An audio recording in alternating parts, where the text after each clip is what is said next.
ರಚಿಸುವಂತೆ ಒಂದು ಮನವಿಯನ್ನು ಕೊಟ್ಟಿದ್ದಾರೆ. ಫೈರ್ ಸಂಸ್ಥೆಯಿಂದ ಸಿಎಂ ಸಿದ್ದರಾಮಯ್ಯಗೆ ಮನವಿ ಸಲ್ಲಿಕೆ. ನಿರ್ದೇಶಕಿ ಕವಿತಾ ಲಂಕೇಶ್, ಆಶಿಕಾ ರಂಗನಾಥ್, ಶ್ರುತಿ ಹರಿಹರನ್, ಅಮೃತ ಅಯ್ಯಂಗಾರ್, ಸಂಯುಕ್ತ ಹೆಗಡೆ, ಪೂಜಾ ಗಾಂಧಿ ಸೇರಿದಂತೆ ಸುಮಾರು 158ಕ್ಕೂ ಹೆಚ್ಚು ಜನ ನಟ ನಟಿಯರು ಒಂದು ಪತ್ರಕ್ಕೆ ಮನವಿ ಪತ್ರ ಏನಿದೆ ಅದಕ್ಕೆ ಸಹಿಯನ್ನು ಹಾಕಿದ್ದಾರೆ. ಇನ್ನು ಕೇರಳದ ಹೇಮಾ ಸಮಿತಿಯಂತೆ ಕಮಿಟಿಗೆ ರಚಿಸಲು ಮನವಿ ಮಾಡಿದ್ದಾರೆ. ನಟಿಯರ ಮಾನ ಪ್ರಾಣ ರಕ್ಷಣೆಗೆ ಸೂಕ್ತ ತನಿಖೆಗೆ ಮನವಿ ಮಾಡಿದ್ದಾರೆ. ಫೈರ್ ಸಂಸ್ಥೆಯಿಂದ ಮನವಿ ಸ್ವೀಕರಿಸಿದ ಸಿಎಂ ಸಿದ್ದರಾಮಯ್ಯ. ಸ್ಯಾಂಡಲ್ವುಡ್ ನಟ ನಟಿಯರ ಮನವಿಗೆ ಬಗ್ಗೆ ಸಿಎಂ ಚಿಂತನೆ. ಫೈರ್ ಸಂಸ್ಥೆಯಿಂದ ಸಿಎಂ ಸಿದ್ದರಾಮಯ್ಯಗೆ ಮನವಿ ಸಲ್ಲಿಕೆ. ಇನ್ನು ನಿರ್ದೇಶಕಿ ಕವಿತಾ ಲಂಕೇಶ್ ಅವರ ನೇತೃತ್ವದಲ್ಲಿ ಆಶಿಕಾ ರಂಗನಾಥ್, ನಟಿ ಶ್ರುತಿ ಹರಿಹರನ್, ಅಮೃತ ಅಯ್ಯಂಗಾರ್, ಸಂಯುಕ್ತ ಹೆಗಡೆ, ಪೂಜಾ ಗಾಂಧಿ ಹೀಗೆ ಸುಮಾರು 158ಕ್ಕೂ ಹೆಚ್ಚು ಜನ ಆ ಒಂದು ಮನವಿ ಪತ್ರಕ್ಕೆ ಸಹಿಯನ್ನು ಹಾಕಿದ್ದಾರೆ. ಇನ್ನು ಸ್ಯಾಂಡಲ್ವುಡ್ನಲ್ಲಿ ಲೈಂಗಿಕ ದೌರ್ಜನ್ಯಗಳ ಬಗ್ಗೆ ತನಿಖೆ ಮಾಡಿ ವರದಿ ಕೊಡಲಿಕ್ಕೆ ಒಂದು ಸಮಿತಿ ಅಗತ್ಯ ಇದೆ.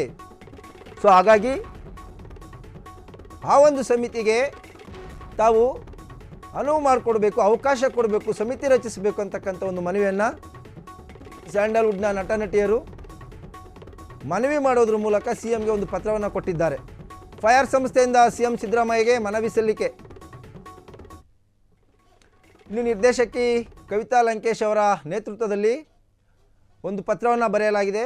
ಸೊ ಆ ಒಂದು ಪತ್ರವನ್ನು ಇವತ್ತು ಸಿಎಂ ಸಿದ್ದರಾಮಯ್ಯನವರಿಗೆ ಹಿರಿಯ ಪತ್ರಕರ್ತೆ ಹಾಗೂ ಸಾಮಾಜಿಕ ಕಾರ್ಯಕರ್ತೆ ಆಗಿರ್ತಕ್ಕಂಥ ಡಾಕ್ಟರ್ ವಿಜಯಮ್ಮ ಅವರ ನೇತೃತ್ವದಲ್ಲಿ ನಟ ಚೇತನ್ ಅಹಿಂಸಾ, ನಟಿ ನೀತು, ನಟಿ ಶ್ರುತಿ ಹರಿಹರನ್ ಭಾಗಿಯಾಗಿ ಒಂದು ಮನವಿ ಪತ್ರವನ್ನು ಕೊಟ್ಟಿದ್ದಾರೆ. ಕೇರಳ ಮಾದರಿಯಲ್ಲೇ ಕರ್ನಾಟಕದಲ್ಲೂ ಕೂಡ ಚಿತ್ರರಂಗದಲ್ಲಿ ಮಹಿಳೆಯರ ಮೇಲೆ ಆಗ್ತಾ ಇರತಕ್ಕಂಥ ಲೈಂಗಿಕ ದೌರ್ಜನ್ಯಗಳು, ಈ ಅಡ್ಜಸ್ಟ್ಮೆಂಟ್ ಪ್ರಕರಣಗಳು ಮತ್ತು ಮಾನಸಿಕ ಹಿಂಸೆಗಳು ಇತ್ಯಾದಿಗಳನ್ನು ತನಿಖೆ ಮಾಡಿ ವರದಿ ನೀಡಲಿಕ್ಕೆ ಒಂದು ಸೂಕ್ತವಾದಂಥ ಸಮಿತಿಯನ್ನು ರಚಿಸಲು ಅವಕಾಶ ಮಾಡಬೇಕು, ಅಂದರೆ ಸಮಿತಿ ರಚನೆ ಮಾಡಬೇಕು ಅಂತಕ್ಕಂಥ ಒಂದು ಮನವಿಯನ್ನು ಸಿಎಂ ಸಿದ್ದರಾಮಯ್ಯನವರಿಗೆ ಸಲ್ಲಿಸಿರ್ತಕ್ಕಂಥದ್ದು ಫೈರ್ ಸಂಸ್ಥೆಯಿಂದ.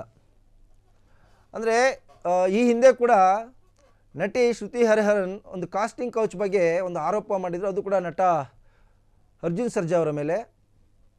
ಸೊ ಅದು ಒಂದು ದೊಡ್ಡ ಮಟ್ಟಕ್ಕೆ ಒಂದು ಸುದ್ದಿ ಆಗಿತ್ತು. ಜೊತೆಗೆ ಅದರ ಬಗ್ಗೆ ಸಾಕಷ್ಟು ಚಿತ್ರಮಂದಿರದ ಗಣ್ಯರು ಕೂಡ ಸೇರಿ ಅವರಿಬ್ಬರನ್ನು ಕೂಡ ಮನವೊಲಿಸ್ತಕ್ಕಂಥದ್ದು ಮತ್ತು ಮಾತುಕತೆ ಆಡ್ತಕ್ಕಂಥ ಕೆಲಸವನ್ನು ಆ ದಿನಗಳಲ್ಲಿ ರೆಬಲ್ ಸ್ಟಾರ್ ಅಂಬರೀಷ್ ರವರು ಒಂದು ನೇತೃತ್ವದಲ್ಲಿ ನಡೀತು. ಸೊ ಒಂದು ಸಿನಿಮಾ ತೆಗಿತಕ್ಕಂಥ ಸಂದರ್ಭದಲ್ಲಿ ಅನಾವಶ್ಯಕವಾಗಿ ಮಹಿಳೆಯರ ಮೇಲೆ ಒಂದು ದೌರ್ಜನ್ಯ ಆಗ್ತಿದೆ, ಅದು ಕೂಡ ಲೈಂಗಿಕ ದೌರ್ಜನ್ಯ ಅಂತಕ್ಕಂಥ ಒಂದು ಆರೋಪ. ಇನ್ನು ಈ ಕಾಸ್ಟಿಂಗ್ ಕೌಚ್ ಅಂತಕ್ಕಂಥದ್ದು ಕೇವಲ ಸ್ಯಾಂಡಲ್ವುಡ್ನಲ್ಲೇ ಮಾತ್ರವಲ್ಲ, ಟಾಲಿವುಡ್ನಲ್ಲೂ ಕೂಡ ಕೇಳಿಬಂದಿದೆ. ಅದೇ ರೀತಿಯಾಗಿ ಹಾಲಿವುಡ್ನಲ್ಲೂ ಕೂಡ ಇದು ಮೊದಲು ಭಾಳ ಸದ್ದು ಮಾಡಿತ್ತು. ಅದಾದ ಬಳಿಕ ನಿಧಾನವಾಗಿ ನಮ್ಮ ಭಾರತ ದೇಶದಲ್ಲೂ ಕೂಡ ಸೌಂಡ್ ಮಾಡ್ತು. ಇನ್ನು ಟಾಲಿವುಡ್ನಲ್ಲೂ ಕೂಡ ಸಾಕಷ್ಟು ಆರೋಪಗಳು ಇಂತಹ ಒಂದು ಪ್ರಕರಣಗಳು ಕೂಡ ಈ ಹಿಂದೆ ಕೇಳಿಬಂದಿತ್ತು.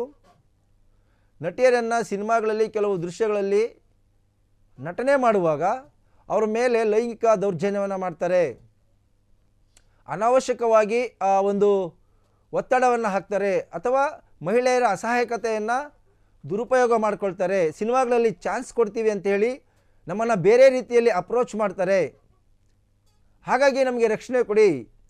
ಈ ಒಂದು ರೀತಿ ನನ್ನ ಮೇಲೂ ಕೂಡ ಆಗಿತ್ತು ಅಂತಕ್ಕಂಥ ಒಂದು ಆರೋಪವನ್ನು ನಟಿ ಶ್ರುತಿ ಹರಿಹರನ್ ಈ ಹಿಂದೆ ಮಾಡಿದರು. ಅದು ಸಾಕಷ್ಟು ಸುದ್ದಿ ಕೂಡ ಆಗಿತ್ತು. ಅದರ ಬಗ್ಗೆ ಸ್ಯಾಂಡಲ್ವುಡ್ನಲ್ಲಿ ಒಂದು ರೀತಿಯ ಜೋರಾದ ಚರ್ಚೆಗಳು ಕೂಡ ನಡೆದವು. ಅದಕ್ಕೆ ಆಗಲೂ ಕೂಡ ನಟ ಚೇತನ್ ಅಹಿಂಸಾ ಧ್ವನಿಯನ್ನು ಎತ್ತಿದ್ರು. ಅದಾದ ಬಳಿಕ ಈಗ ಫೈರ್ ಅಂತಕ್ಕಂಥ ಒಂದು ಸಂಸ್ಥೆಯನ್ನು ಹುಟ್ಟುಹಾಕಿ ಆ ಮುಖಾಂತರ ನಟ ನಟಿಯರೆಲ್ಲ ಸೇರಿ ಹೋರಾಟವನ್ನು ಪ್ರಾರಂಭ ಮಾಡಿದ್ದಾರೆ. ಇದೀಗ ಆ ಒಂದು ಮೀಟು ಅಥವಾ ಕಾಸ್ಟಿಂಗ್ ಕೌಚ್ ಅಂತ ಏನು ಕರೀತಾರೆ, ಅಥವಾ ಲೈಂಗಿಕ ದೌರ್ಜನ್ಯ ಪ್ರಕರಣಗಳೇನಾಗ್ತವೆ ಸಿನಿಮಾಗಳಲ್ಲಿ ಅಥವಾ ಚಿತ್ರಮಂದಿರಗಳಲ್ಲಿ, ಇದಕ್ಕೆ ಸೂಕ್ತವಾದಂಥ ತನಿಖೆ ಮಾಡಲಿಕ್ಕೆ ಒಂದು ಆ ಸಮಿತಿಯನ್ನು ರಚಿಸಬೇಕು. ಅದು ಕೇರಳ ಮಾದರಿಯ ನ್ಯಾಯಮೂರ್ತಿ ಹೇಮಾ ಏನಿದ್ದಾರೆ ಅವರ ರೀತಿಯಲ್ಲಿ ಅಂತಕ್ಕಂಥ ಒಂದು ಮನವಿಯನ್ನು ಇವತ್ತು ಸಿಎಂ ಸಿದ್ದರಾಮಯ್ಯನವರಿಗೆ ಕೊಟ್ಟಿರ್ತಕ್ಕಂಥದ್ದು.